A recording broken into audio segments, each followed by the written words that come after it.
New ইয়র্কের তীব্র তুষার ঝড় ও হাড় কাঁপানো শীতে গৃহহীনদের জন্য বড় আশ্বাস দিলেন mayor Zohran Mamdani.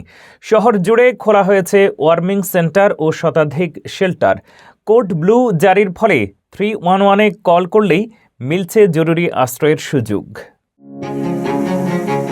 New York সিটিতে তীব্র তুষার ঝড় ও মারাত্মক শীতের মধ্যে গুরুত্বপূর্ণ ঘোষণা দিয়েছেন মেয়র জোহরান মামদানি। তিনি বলেছেন, শহরে আশ্রয়ের জন্য পর্যাপ্ত শেল্টার বেড রয়েছে, যাতে প্রয়োজন হলে প্রতিটি নিউ ইয়র্ককে নিরাপদ স্থানে রাখা সম্ভব। মেয়রের মতে, এই ঠান্ডা গত 8 বছরের মধ্যে সবচেয়ে দীর্ঘ ও বিপজ্জনক, যা রাস্তায় থাকা মানুষের জন্য প্রাণঘাতী হতে পারে।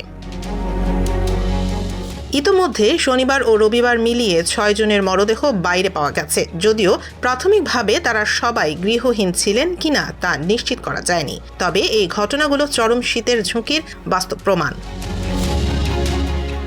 মেয়র জানান, শহরের বিশেষ টিমগুলো প্রতি 2 ঘন্টা পর পর রাস্তায় গিয়ে গৃহহীনদের খুঁজে বের করে আশ্রয়ে নেয়ার চেষ্টা করছে। 5টি বড়তে মোট 10টি ওয়ার্মিং সেন্টার খোলা হয়েছে। পাশাপাশি রয়েছে 126টি শেল্টার, হাসপাতাল ও অন্যান্য নিরাপদ স্থান। কোড ব্লু চলাকালে 311 নম্বরে ফোন করলে তা সরাসরি জরুরি সেবায় চলে যায় এবং কোনো কাগজপত্র ছাড়াই মানুষকে শেল্টারে নেওয়া হয়। মেয়রের স্পষ্ট বার্তা, এই ঝড়ের সময়ে নিউ ইয়র্কে কাউকেই আশ্রয় থেকে ফিরিয়ে দেওয়া হবে না।